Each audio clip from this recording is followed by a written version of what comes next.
మగాళ్ళు బాధపడకండి, అందరిలాగే మగవాళ్ల కోసము ఒక రోజు. పూర్తి వివరాలకు చదవండి రేపటి సాక్షి హైదరాబాద్ ఎడిషన్. జబర్దస్త్ నుంచి ఇక్కడి వరకు వచ్చారు, ఈ మూవీ తీశారు. ఈ మూవీ తీస్తున్నప్పుడు మీరు ఫేస్ చేసిన ప్రాబ్లమ్స్ ఏంటి? అంటే ఈ మూవీ తీసినప్పుడు ప్రొడ్యూసర్గా కూడా మీరే చేశారు. అంటే మనం ఒక స్టోరీ రాసుకోవడం కానీ లేదంటే ఒక హీరోగా ఇంట్రడ్యూస్ అవ్వాలన్నా కొందరు చుట్టూ తిరిగితే పని అయిపోతుంది అని అనుకుంటారు. కానీ ఏంటి అంటే ప్రొడ్యూసర్గా చేయాలి అంటే మనం 100 సార్లు ఆలోచించాలి. మీరు ఎంతో కష్టపడి ఒక్కొక్క రూపాయి కూడబెట్టుకొని ఉంటారు. దీని మీద పెట్టడానికి అంత ధైర్యం ఎలా వచ్చింది? ఓన్లీ బికాస్ ఆఫ్ సినిమా మీద ఉన్న నమ్మకం. నేను ఎప్పటికైనా సినిమా నాకు ఇప్పుడు కాదండి, నేను మా గురువు గారు విఎన్ ఆదిత్య గారు నన్ను ఫస్ట్ టైం నన్ను ఈ సినిమా స్కోప్కి పరిచయం చేశారు ఒక చిన్న క్యారెక్టర్తో. నేను అప్పుడే డిసైడ్ అయ్యాను, నేను చేస్తే ఒక సినిమా ప్రొడక్షన్ చేయాలనే నా ఎయిమ్. నా ప్రొడక్షన్ చేయడం అనేది నాకు చాలా ఇష్టం. నేను యాక్చువల్లీ ఐఎమ్ ఈవెంట్ ఆర్గనైజర్. నేను మిమిక్రీ ఆర్టిస్టే కాదు, నేను ఈవెంట్ని చాలా చక్కగా సునాయాసంగా నేను ఆర్గనైజ్ చేయగలను. ఇట్స్ ప్రొడక్షన్ అంటే ఏంటి? ద ఆర్గనైజింగ్, చాలా గుడ్ ఆర్గనైజింగ్ అంటారు. నాకు ఆర్గనైజింగ్ అంటే చాలా ఇష్టం. ఎన్ని టెన్షన్స్ ఉన్నా ఎంతమందినైనా మేనేజ్ చేయగలను. సో నేను ఆ మిమిక్రీ తాలూకా మేనేజ్మెంటే ఇక్కడ నాకు ఈ సినిమా మేనేజ్మెంట్కి పనికొచ్చింది. లేకపోతే ఈ సినిమాకి మేనేజర్లు కానీ ఎవ్వరు లేవు, ఓన్లీ సింగిల్ బిన్ మీద నడిచింది. మాకు అది అర్థమవుతుంది. మీరు ఇంటర్వ్యూస్లో ఇప్పుడు ఇంటర్వ్యూ అవుతుంటే కూడా మధ్యలో మీకు కాల్స్ వస్తున్నాయి, ఇటు రాసుకుంటున్నారు ఇంటర్వ్యూ తర్వాత. ఇదంతా కూడా ఎలా మేనేజ్ చేస్తున్నారు అసలు? అంటే ఒక హెడేక్. అరే హీరోగా చేస్తేనే ఒక మూవీ రిలీజ్ అవుతుంది అంటే మనకి టెన్షన్ ఉంటుంది. ప్రొడ్యూసర్గా చేస్తే కూడా అంటే అదొక్క రోలే మనం ప్లే చేస్తాము రియల్ లైఫ్లో, కానీ మీరు మల్టిపుల్ రోల్స్ ప్లే చేస్తున్నారు. ఇప్పుడు ఎలా అనిపిస్తుంది? దేవుడిచ్చే అనుగ్రహం, దేవుడిచ్చే బ్లెస్సింగ్స్ అంతే. కొంచెం ప్రశాంతంగా ఉండాలి అనేసి మాలేసుకున్నారా? అలానే లేదు, ప్రతి సంవత్సరం మాలేస్తాను శివమాల. అందరికీ తెలుసు, ఎవ్రీ ఇయర్ వేస్తాను. కాకపోతే ఈ సంవత్సరం నాతో పాటు సుజాత గారు కూడా వేయటం జరిగింది. అదో గొప్ప విషయం. అయ్యవారితో పాటు అమ్మవారు కూడా వచ్చారు. అంతే. సో ఈ మూవీలో ఫస్ట్ మీరు ఎవరైనా కలిసారా ఈ మూవీ తీద్దాము అనేసి? ప్రొడ్యూసర్స్ని కానీ కలిసాను, మా సుజాత గారిని కలిసి చెప్పారు ఫస్ట్ కథ. ఫస్ట్ ఆవిడకే చెప్పారు.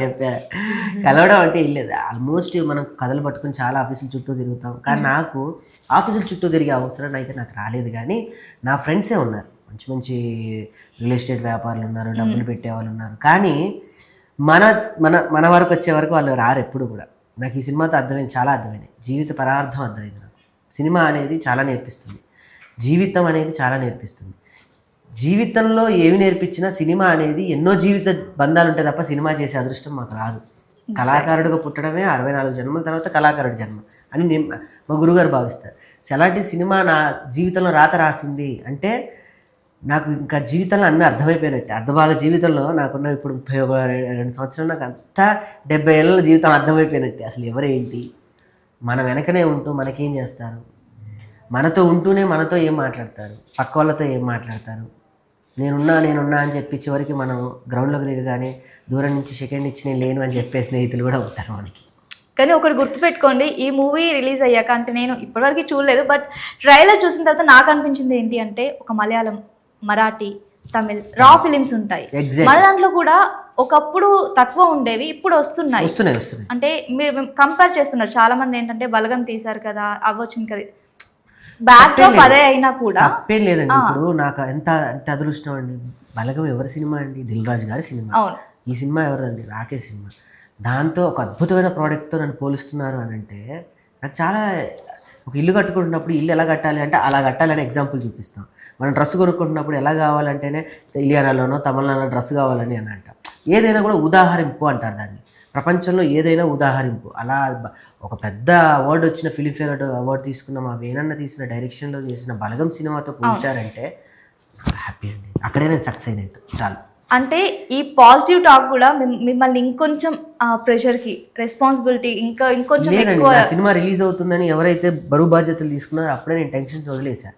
ఎవరెవరు తీసుకున్నారు? దీపా ఆర్ట్స్ వాళ్ళు తీసుకున్నారండి. దీపా ఆర్ట్స్ వాళ్ళు అమరన్ తీసుకున్నారు మొన్న, మొత్తం ఆంధ్ర డిస్ట్రిబ్యూషన్ అంతా.